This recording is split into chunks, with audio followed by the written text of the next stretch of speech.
আমরা তো আসলে খুব সরল সোজা মানুষ, যা বলে তাই বিশ্বাস করি।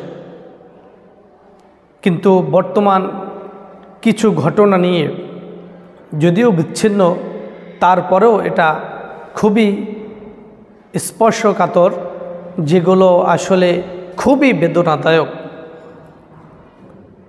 এজন্য আমাদের আরও সচেতন হতে হবে। ছাত্র আসলেই তাকে ভর্তি করা যাবে না। অনেক বাবা মা আছে স্কুলে পড়াতে পারে না, কোথাও দিতে পারে না, নিজে কন্ট্রোল করতে পারে না, তখন কি করে মাদ্রাসায় এসে দিয়ে যায়, যা হুজুররা যেভাবে পারে কন্ট্রোল করবে। না, এই দিন শেষ, এখন আর এটা করা যাবে না।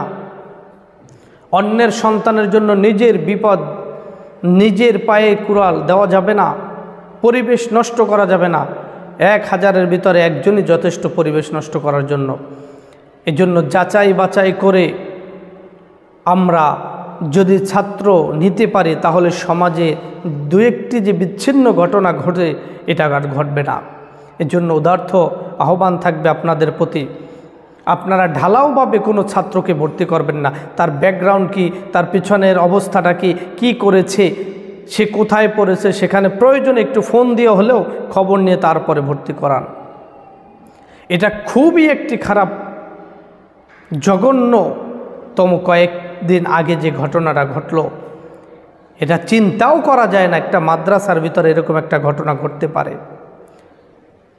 আশ্চর্য হয়েছি, সারা জীবন যে মাদ্রাসার ব্যাপারে কথা বলে আসছি, আজকে দু একটি বিচ্ছিন্ন ঘটনার কারণে আমাদের লজ্জায় মাথা নত হয়ে আসছে। কারণ এটা তো মাদ্রাসায় হওয়ার কথা না। এই ছাত্রর আসলে তার ব্যাকগ্রাউন্ডটা কী ছিল, এটা দেখা উচিত ছিল।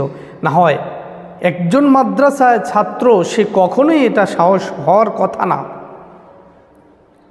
কারণ ছোটোবেলার থেকে তারা সভ্য হতে হতে হতে হতে এগুলো দেখতে দেখতে বড় হয়, তারা হিংস্র হতে পারে না।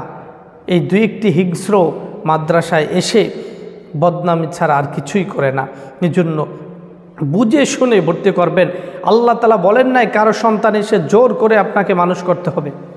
এই দায়িত্ব আপনাকে দেওয়া হয় নাই, আমাদেরকে দেওয়া হয় নাই। কিন্তু আমরা সরল মানুষ, সরল মন থাকার কারণে আমরা সকলেই চাই একটু ভালো করার জন্য। কিন্তু সেই দিন শেষ হয়ে গেছে। আমার মনে হয় এই বিষয়গুলো আরও ভালোভাবে যারা দায়িত্বশীল আছেন বুঝে শুনে তারপরে ছাত্র ভর্তি করানো উচিত। না হয় এরকম যদি ঘটতে থাকে, তাহলে মাদ্রাসাও এখন অনিরাপদ হয়ে যাবে। মাদ্রাসার থেকে মানুষ যেটুক আছে সেটুকু মানুষ বিমুখ হয়ে যাবে। এজন্য প্রত্যেক মুহতামিমদের উদ্দেশ্যে কথাগুলো আমার, আশা করি কথাগুলো শুনবেন, বুঝবেন।